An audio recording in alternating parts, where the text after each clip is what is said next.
The number of children who visited the National Museum was 6 times the number of adults.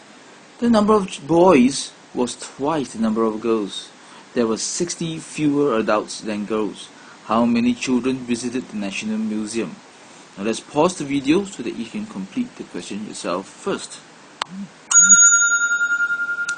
Alright, this question, if you realize that it talks about having the number of children being 6 times, okay, and in Singapore way of doing math, we can actually use model to solve this question. Okay, now let's make a comparison between children and adults. I will know that children is 6 times.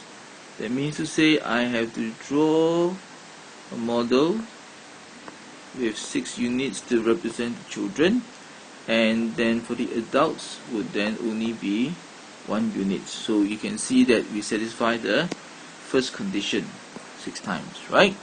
Now let's take a look at the second condition. The number of boys was twice the number of girls. That means to say, let's look at children only. Yeah, the number of boys is twice. It has total of 6 units. That means to say 4 units of the children must then be boys, right?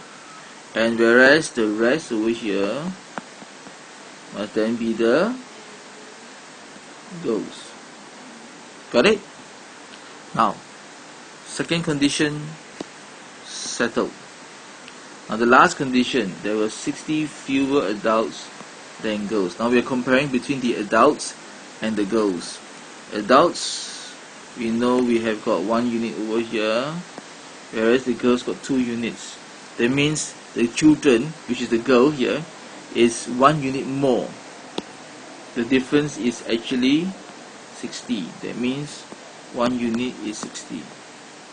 Agree? Because the difference over here is this amount here, which is the difference, right, between the girls and the adults.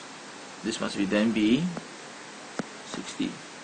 So carrying on, the question is asking you for how many children visited the National Museum. Altogether there are 6 units. How do I know that? 1, 2, 3, 4, 5, 6. So therefore 6 units must then be 60 multiplied by 6. Answer is 360 is the answer for the question.